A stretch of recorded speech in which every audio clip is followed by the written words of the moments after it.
Sebelum aku start ulasan aku kali ni, kepada siapa yang tak tonton lagi filem ni, tolong pi tonton dulu. Sebab dalam ulasan ni akan ada spoiler yang akan merosakkan pengalaman menonton sinema hampa. Jadi tolonglah pi tonton dulu filem ni dan mailah balik, barulah hampa tengok ulasan aku untuk filem Malbat Misi Bakara.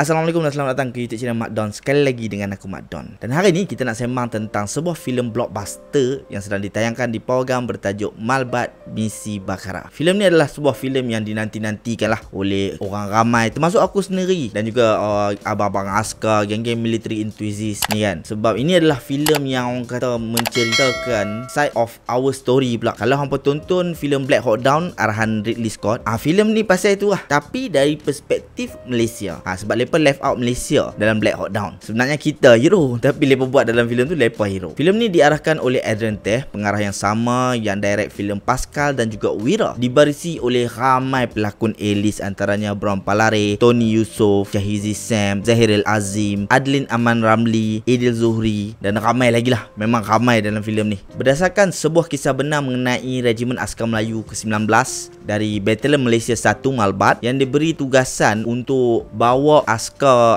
Amerika masuk untuk menyelamatkan 70 anggota mereka yang terperangkap dalam kejadian Black Hawk Down semasa misi pengaman di Somalia pada tahun 1993. So filem ni memang ambitious, mat. Filem yang ambitious. Bajet dia adalah 20 juta. Kalau tak salah aku, filem ni merupakan filem termahal di Malaysia ke ni. 20 juta, mat. Memang banyak. Mat kilau pun aku rasa tak sampai kot. 16 ke 18. Sebenarnya plot cerita ni menarik. Serius. Aku suka. Waktu aku tonton tu aku boleh nampak lah the whole thing macam mana mereka craft benda ni bagi orang kata benda tu nampak menarik. Daripada perang pertama membawa kepada mereka kena masuk ke kawasan yang nak selamatkan anggota Amerika tu, daripada 2 konvoi untuk objektif A dan B tiba-tiba berpecah jadi 3 sebab Pakistan buat hal. Jadi dia terpecah 3. Satu lagi tu adalah geng sesat. Kiranya daripada mereka nak kena selesaikan objektif A dan B, akhir tu mereka terpaksa selamatkan yang sesat tadi tu pula. Yang tu yang nampak menarik tu dekat situ. Memang nice gila kat situ. Memang yang tu memang nice. Aku suka. Aku sangat-sangat suka part tu. Dan benda ni pula dibantu dengan orang kata dah kalau barisan pelakon A-list takkanlah mereka bagi performance C-list kan. Jadi performance daripada para pelakon pun orang kata membantu dalam menjadikan plot penceritaan ni menarik. However dia punya skrip dan juga screenplay dia agak tumpul lah. Sangat-sangat tumpul. Serius. Screenplay ni kiranya dari segi visual tu lah, macam mana digambarkan lakon layar tu akan terjadi dari segi visual, macam mana peperangan tu apa semua akan berlaku tu. Itu benda tu aku rasa macam lag gila, tumpul. Lepas tu emotion antara karakter-karakter tu pun agak tumpul. Dia bukannya tak ada, dia tumpul. Dia tak kuat. Awal tu dia fokus dekat Zahiril Azim. Zahiril Azim say bye-bye dekat bini dia, kemudian terus orang kata fast forward duduk dekat medan peperangan. Aku ingat Zahiril Azim tu ada benda penting berlaku kat dia. Selalunya bila kita highlight orang kata orang pertama ni selalunya lah dia ada benda penting yang akan terjadi ataupun yang berlaku sepanjang penceritaan tu lah. Macam mana orang kata first film Saving Private Ryan dia fokus dekat Tom Hanks punya karakter tu kan, yang Tom Hanks sampai-sampai kat situ dia dah macam blur dengan semua benda tu bermuat, nak bagi kita feel perang tu dekat situ. Tapi dari segi POV orang kata Tom Hanks, dan kita dapat tahu yang Tom Hanks yang akan lead orang kata the adventure untuk mencari Private Ryan. Dalam ni aku ingat benda yang sama lah. Aku ingat Zahiril Azim tu ada something yang akan berlaku in future ataupun akan ada something, sebab dia dah bagi orang kata hubungan isteri dan suami pada awal tu, kemudian dia fokus dekat Zahiril Azim. Badan tak ada. Ada 2 kejadian yang berlaku dekat 2 watak dan dia kurang beri tumpuan dekat dua-dua ni. Aku agak lost kat situ. Kalau ada ramai orang kata pelakon pun yang A-list kan, dia bukan semuanya hero tau. Dan aku faham, aku tengok Adrian Teh punya premiere ke apa tau, yang dia kata poster tu tak ada siapa hero, sebab dia nak habaq yang ni adalah a group tau, a group, bukannya tak ada siapa pun hero. Tapi dalam filem you akan highlight punya 1 or 2 characters untuk orang kata menjadikan cerita tu menarik. So sebab tu kita akan ambil dalam 1 ke 2 karakter saja yang apa yang penting yang berlaku. Yang lebih tu akan macam just for orang kata entertainment sake lah, untuk tambah macam Duffy punya tu kan. Yang tu macam orang kata just tambahan sikit lah. Tapi yang orang kata vital the story yang melibatkan kematian apa semua ni, Safwan Nazri punya watak, kemudian Shahizi Sam punya watak. Sebab Shahizi Sam ni dia sesat, dia dengan Duffy sesat. Jadi Shahzi Sam ni play a big role jugalah, sebab at the end dia nak bagi kita hubungan antara Shahzi Sam dan juga Abdel. Penting lah kat situ kan. So fokus, patutnya fokus tu dekat dua watak tu. Fokus yang lebih. Sebab bila kita fokus dekat dua karakter ni dan kita create more depth, dia boleh bagi impact yang besar waktu dia nak sampaikan emotion tu kepada penonton. Sebab kita dah bina, orang kata, satu karakter tu, karakter development dia tu, kita dah build dia ke tahap yang bila berlakunya sesuatu benda, climax tu, macam contoh Safwan Nasri yang tembak tu, and then the whole life flashback dekat depan mata dia, yang which is nice, yang tu aku suka. At that point kan, semasa berlakunya kejadian tu dan lepas berlaku tu, penonton boleh relate dan penonton akan, orang kata, feel dia akan sampai lebih dalam. Sebab kita dah bina, orang kata, satu karakter dekat Safwan Nasri tu, bagi dia lebih masa untuk dia develop. Rugi sikit lah dekat sini kalau dia garap hubungan antara Shahzi Sam dan Abdel dengan lebih baik, kemudian Safwan Nasri dia bagikan lebih lagi perhatian kan. Aku percaya akan emotion tu akan lebih sampai lah. Sebagai contoh, kalau part Shahzi Sam dengan Abdel tu, daripada lepa sembang, dua orang bertukar dialog, mungkin boleh buat macam lepa dalam satu kereta menuju Shahzi Sam pi hantar dia, pi hantar dia sampai dekat kawasan rumah dia, rumah Abdel tu sendiri, to create the bonding antara lepa dua tu. Jadi dekat situ tak nampak macam dia kaku sangat, dah ada bonding dalam kereta. Daripada dia buat macam diri macam tu, aku rasa lah, for me aku rasa macam agak cringe sikit dan agak rugi sikit lah. Sama juga dengan scene Safwan Nasri tu, waktu part yang dia nak kena tembak tu, aku memang sangat-sangat suka mat. Aku sangat suka dia punya the whole life flashback in front of it, lepas tu cinematic punya dekat situ. Tapi emotion dia disconnect sebab dia tak bina karakter Safwan tu pada awal. Dia fokus kat orang lain. Rugilah kalau dia buat dengan lebih baik. Itu yang saya akan jadi lebih baik. Emosi tu akan sampai dengan, orang kata, bagi impak yang lebih mendalam dekat penonton. Ada 3 babak yang aku suka selain daripada babak Safwan Nasri gitulah. Yang pertama, scene opening. Scene opening dia aku suka mat. Waktu lepa nak selamatkan jurnalis tu. Yang tu aku suka. Dengan camera work dia, daripada orang kata starting bawah tu, lepas tu kamera naik atas nak tunjuk kita lepa tengah berimpun, nak ambush naik atas. Memang cantik gila kat situ. Aku suka the whole thing lah. Aku tak mau sentuh bab CGI dia agak barai. Tapi yang aku nampak terlalu barai adalah waktu dekat campsite dan juga stadium. Dua tu saja. Waktu helikopter pun semua tu bagi aku acceptable lah. So part opening tu memang, yang perang tu memang aku suka, untuk menggambarkan kita punya, orang kata, kehebatan askar kita tu. Opening scene dia cantik lah. Scene kedua, waktu lepas konvoi ramai-ramai tu, that one dia bagi kita macam satu feeling yang lepas tengah bergerak menuju ke dangerous zone tau. Dia tak payah buat macam teruk-teruk sangat pun tak apa. Dia buat macam tu pun tak apa. Konvoi panjang sampai ke belakang dengan helikopter pun semua kat atas. Memang bagi chill punya feeling lah dekat penonton. That part aku suka. Yang ketiga, waktu lepa patah balik selamatkan Shahzi Sam. How lepa main patah balik nak tolong selamatkan. Dia rasa macam ada satu feeling filem Lone Survivor waktu Mark Wahlberg punya tu kan. Walaupun waktu askar-askar dia punya Army Brothers nak main tolong dia tu, Army Brothers dia kena dengan RPG. Tapi the same feeling lah. The same feeling waktu lepa patah balik, the music, the ambience, aku suka lah, sangat suka. So ada 3 babak yang aku suka dalam Malbat Misi Bakara ni. Kemudian this one the flaws lah dia punya editing lah. CGI dia aku dah cakap tadi, aku tak mau sentuh sangat sebab bagi aku barai dia adalah dari segi campsite tu dan juga lah kali dekat stadium. Dua tu memang barai gila, aku tak tahu pasal apa. Tapi editing dia tak membantu banyak untuk bagi satu scene perang, babak perang tu jadi intense, nampak intense.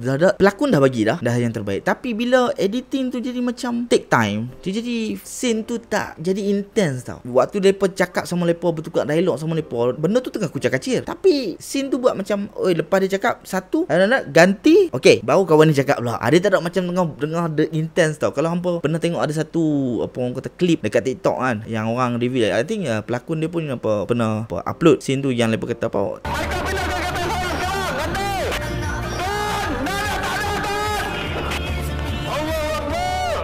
the whole thing tu, the whole dialogue, kita dengar lepa sembang sama lepa apa tu dalam tu, that type of orang kata dialog dan intense yang bagi penonton chill, faham tak? Yang jenis macam tu. Jadi aku rasa editing dia kurang membantu dalam inject more feeling dekat penonton. Bukan semua, ada je part yang menarik. Sebab tu ada babak yang aku suka, tapi ada yang macam tak membantu. Macam contoh waktu askar US main nak terang kat lepa, kata lepa kena masuk konvoi guna satu jalan saja. Waktu tu aku macam pasal apa editor dia tak buat macam mapping apa blues apa diagrams or something, aku lupa lah. Kira tunjuk kereta kebai tu masuk guna satu jalan, kemudian lepas terpaksa berpecah pergi ke objektif A dan B apa semua. Lepas tak tunjuk.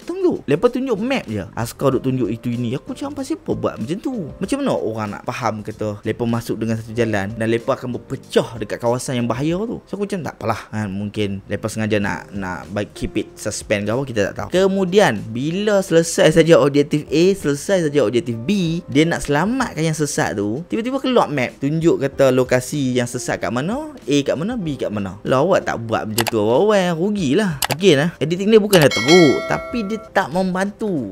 Tu je. Dengan terjadinya banyak flaws tu, dia punya filem ni filem ketenteraan ya. Memangnya dia nak inject semangat patriotism, patriotik tu ke dalam diri penonton lah. Tapi bila banyak flaws macam tu, feeling tu tak sampai. Aku tak rasa patriotik pun tonton filem ni. Tapi bukannya apa kata kita tak bersyukur dengan tim ni yang keluarkan filem ni. Kritik adalah kritik, dia tentang untuk memperbaikan filem. Dan semestinya kita berterima kasih dengan wira-wira kita, wira-wira negara kita ni, pada yang terkorban. Dah lah 20 tahun kot nak dapat pengiktirafan. Kemudian dah berapa tahun pula baru boleh kita ceritakan side story kita. Tapi kita kena faham, bila kita nak ceritakan tentang filem Malaysia, kejadian kisah benar yang berlaku melibatkan Malaysia, filem tu bukannya kita nak terang kat kita saja, but we want to tell the whole world. Jadi kalau tak digarap dengan baik apa semua ni, macam mana orang nak tahu tentang kuatan askar Malaysia? Jadi dia agak rugi. Dan bila kritikan tu berlaku, ulasan tu berlaku, ini pendapat aku lah. Bagi aku ini bukan untuk filem Malbat dah. Ini adalah untuk filmmakers kat luar sana yang nak buat filem ketenteraan, yang mungkin boleh take note supaya tidak melakukan orang kata benda yang sama. Sebab itulah, sebab kalau bagi tahu bukannya mereka akan edit balik lepas tu pergi tayang. Tak ada, benda tu tak ada. Mungkin ada director's cut lah, benda kita tak tahu kan. Tapi kritikan memang macam tu untuk menghalang the future punya filmmakers melakukan benda yang sama. Dan bagi orang kata note untuk filmmakers yang buat filem ni, perbaikikan untuk karya mereka di masa hadapan. Bukannya kita nak bandingkan Malbat ni dengan Black Hawk Down. Tak payah banding dengan Black Hawk Down pun. Okay, tak payah banding lah dengan filem luar negara. Bila kita banding dengan filem luar negara, orang marah. Meskipun nak marah pun aku tak faham. Bagi kalau kita nak jadi yang terbaik, kita kena bandingkan diri kita dengan yang terbaik. Banyak filem-filem kat luar negara tu yang bagus, tapi tak semestinya dalam tak ada. Jadi macam Lieutenant Adnan kan, macam mana Lieutenant Adnan boleh suntik benda tu dalam jiwa penonton? Tak cakap Lieutenant Adnan 1957 Hati Melaya daripada Suhaimi Baba pun bagi perasaan tu dekat jiwa penonton, patriotik tu terhadap negara. Boleh suntik. Macam mana benda tu boleh berlaku? Semua tu sebab lakon layar yang baik, skrip yang baik kan, yang mana orang kata penting dalam pembikinan filem ni. Aku nak kongsi satu filem India bertajuk Yuri The Surgical Strike tahun 2019. Filem ni filem low budget, 3 juta saja pembikinan dia, 3 juta USD. Waktu aku tonton ni, waktu aku tonton aku tak tahu bajet dia berapa. Aku hanya nak tonton sebab apa, ada orang kata best. Waktu aku tonton tu memang aku perasan memang obvious gila CGI dia apa semua, memang nampak lagi low budget. Tapi jalan cerita dia menarik.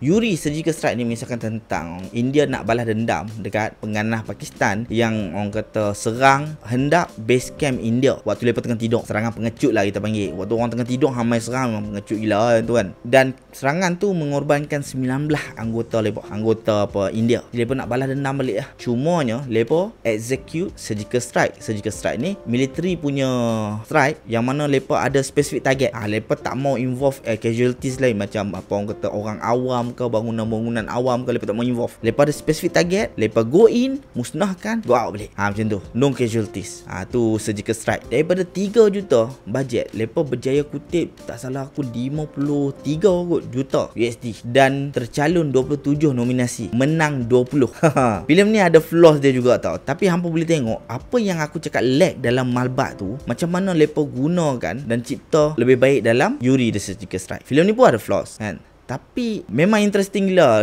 Ketenteraan dia rasa, semangat dia rasa, dia siap ada apa masukkan, sebab kan ni kan berdasarkan kisah benar. Dia masukkan scene yang goosebump terjadi dalam real life masuk dalam filem, yang mana waktu dia buat pun goosebump juga. So memang bagi aku style lah, dan aku saja hampa untuk tonton filem Yuri The Surgical Strike ni. Dan itulah apa orang kata ulasan aku tentang filem Malbat Misi Bakara ni. Again, aku berterima kasih kepada the whole production, Eden Teh dan juga Eden Teh sendiri lah, the whole team, script writers yang lain, cinematographers apa semua, the whole team yang orang kata put their efforts untuk bikin filem ni. Dan aku juga orang kata berterima kasih dekat wira-wira negara kita lah. Filem ni adalah sepatutnya menjadi filem apresiasi kepada mereka. Tapi apa yang aku komen ni adalah dari segi filem. Ini adalah tentang purely filem. Kena faham yang tu. Penerimaan penonton, aku rasa penerimaan penonton terhadap kritikan dan ulasan ni masih lagi jauh lah kot. Kita faham support dan sebagainya, tapi kena faham jugalah ulasan tetap ulasan. Kritikan tu adalah untuk membina, untuk orang kata bagi naskah yang lebih baik pada masa hadapan. Dan support ni dari segi kita pergi tengok sendiri lah, nilai sendiri. Janganlah percaya kat aku bulat-bulat kan.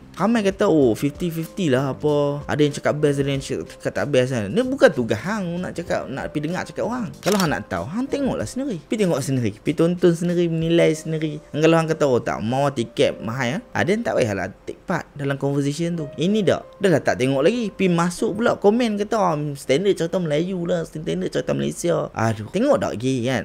Kalau dah tengok, bagilah kritikan yang membina, kritikan yang hang rasa yang betul lah kan, bukan yang provoke kan, apa semua tu. So despite my review, pilah tengok, pilah tonton, pilah nilai sendiri. Sebab filem ni bukanlah level teruk yang aku macam hampa tak pergi tengok lah. Macam tu. Aku dah bagi tahu tadi, ada benda yang menarik, ada babak yang aku suka, ada benda yang aku suka kan. Jadi kalau hampa betul-betul nak mendokong karya yang seperti ini dan support karya yang seperti ini, pilah tonton, kemudian nilai sendiri kan, discuss sendiri, pergi tengok kawan-kawan keluar daripada program, sembang kawan-kawan apa yang hampa rasa ni kan. Have a discussion about film among friends. Hampa boleh develop sikit, tapi janganlah sampai bertumbuk.